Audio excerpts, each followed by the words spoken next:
आज हम डिस्कस करेंगे electronic configuration of first 20 elements. पहले 20 अनासिर के electronic configuration and sub shells or orbital. Electronic configuration के लिए आपने ये जनरल पैटर्न याद रखना होगा, यानी 1s की एनर्जी 2s से कम है, 2s की 2p से कम है, 2p की 3s, 3p एंड 4s। सबसे पहले इलेक्ट्रॉन हम फिल करेंगे 1s में। अगर 1s कंप्लीट हो जाए तो फिर 2s में, 2s कंप्लीट हो जाए तो फिर 2p में, 2p जब कंप्लीट हो जाए तो फिर 3s में, 3s जब कंप्लीट हो जाए तो फिर 3p में, 3p जब कंप्लीट हो जाए तो फिर 4s में। इसमें s सब शेल में मैक्सिमम 2 इलेक्ट्रॉन अकोमोडेट हो सकते हैं, p सब शेल में maximum 6 electron, d sub shell में मैक्सिमम 10 इलेक्ट्रॉन और f सब शेल में मैक्सिमम 14 इलेक्ट्रॉन। तो सबसे पहला एलिमेंट है पीरियोडिक टेबल का हाइड्रोजन। हाइड्रोजन का एटॉमिक नंबर है 1। ये इलेक्ट्रॉन फर्स्ट शेल में s सब शेल में आएगा तो इसका इलेक्ट्रॉनिक कन्फिग्रेशन होगा 1s1। हीलियम का एटॉमिक नंबर है 2। s ऑर्बिटल में या s सब शेल में 2 इलेक्ट्रॉन अकोमोडेट हो सकते हैं, इसका एटॉमिक कन्फिग्रेशन होगा 1s2। लिथियम का एटॉमिक नंबर है 3, तो 2 इलेक्ट्रॉन फर्स्ट शेल के s ऑर्बिटल में होंगे और एक इलेक्ट्रॉन यहाँ फर्स्ट शेल और s सब शेल कंप्लीट होता है तो तीसरा इलेक्ट्रॉन सेकंड शेल के s ऑर्बिटल में मौजूद होगा। बेरिलियम का एटॉमिक नंबर है 4। इसमें भी 2 इलेक्ट्रॉन फर्स्ट शेल के s सब शेल में होंगे और 2 इलेक्ट्रॉन सेकंड शेल के s सब शेल में होंगे। बोरान का एटॉमिक नंबर है 5। 5 इलेक्ट्रॉन हम सब शेल में डिवाइड करेंगे, 2 इलेक्ट्रॉन फर्स्ट शेल में s सब शेल में 1s2 2s2। इस सेकंड शेल का s ऑर्बिटल 2 इलेक्ट्रॉन पर कंप्लीट होता है तो 5वां इलेक्ट्रॉन सेकंड शेल के p सब शेल में होगा। कार्बन का एटॉमिक नंबर है 6। इसका इलेक्ट्रॉनिक कन्फिग्रेशन होगा 1s2 2s2 2p2। 2 electron p sub shell second shell के p सब शेल में होंगे।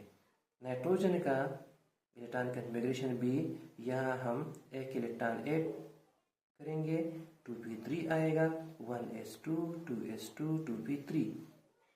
ऑक्सीजन का एटॉमिक नंबर है 8। 2 इलेक्ट्रॉन फर्स्ट शेल के s सब शेल में, 2 इलेक्ट्रॉन सेकंड शेल के s सब शेल में, 4 इलेक्ट्रॉन सेकंड शेल के p सब शेल में होंगे तो इसका इलेक्ट्रॉनिक कन्फिग्रेशन होगा 1s2 2s2 and 2p4।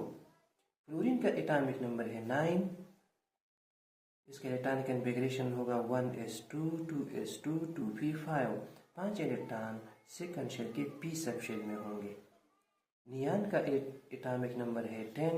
1s2 2s2 2p6।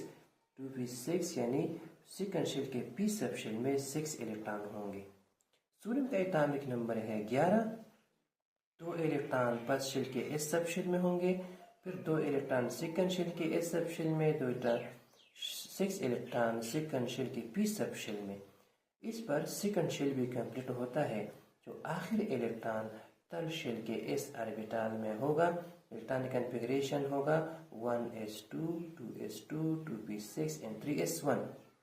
Magnesium का एटॉमिक नंबर है 12। इसमें 12 इलेक्ट्रॉन हम सब शेल में कंप्लीट करेंगे तो 1s2 2s2 2p6 3s2। 2 electron third shell के s सब शेल में होंगे। एल्यूमिनियम का एटॉमिक नंबर है 13। 1s2 2s2 2p6 3s2। अब यहाँ थर्ड शेल का s ऑर्बिटल भी कंप्लीट होता है तो आखिर इलेक्ट्रॉन थर्ड शेल के p सब शेल में होगा। सिलिकॉन में इलेक्ट्रॉन कन्फिग्रेशन यहाँ तक सेम होगा, यहाँ थर्ड शेल के p सब शेल में 2 इलेक्ट्रॉन होंगे। फास्फोरस के यहाँ तक इलेक्ट्रॉन कन्फिग्रेशन सेम होगा, थर्ड शेल के p सब शेल में 3 इलेक्ट्रॉन होंगे। सल्फर के यहाँ तक इलेक्ट्रॉन कन्फिग्रेशन सेम होगा, थर्ड शेल के p ऑर्बिटल में 4 इलेक्ट्रॉन होंगे। क्लोरीन एटॉमिक नंबर 17, यहाँ तक इलेक्ट्रॉन कन्फिग्रेशन सेम होगा। तल शेल के पी सब शेल में पायो इलेक्ट्रॉन होंगे। आर्गन, यहाँ तक इलेक्ट्रॉन कन्फिग्रेशन सेम होगा। तल शेल के पी सब शेल में 6 इलेक्ट्रॉन होंगे। इस पर पी सब शेल और तल शेल भी कंप्लीट होता है। पोटेशियम का एटॉमिक नंबर है 19, तो यहाँ तक इलेक्ट्रॉन कन्फिग्रेशन सेम होगा। तो आखिरी इलेक्ट्रॉन है ये पोर शेल के फर्स्ट एस ऑर्बिटल में होगा। कैल्शियम का एटॉमिक नंबर है 20, यहाँ तक इलेक्ट्रॉन कन्फिग्रेशन सेम होगा और वो आखिरी 2 इलेक्ट्रॉन है ये पोर शेल के एस सब शेल में होंगे, क्योंकि 4s की एनर्जी 3d से कम है, इसलिए 4s पहले कंप्लीट होगा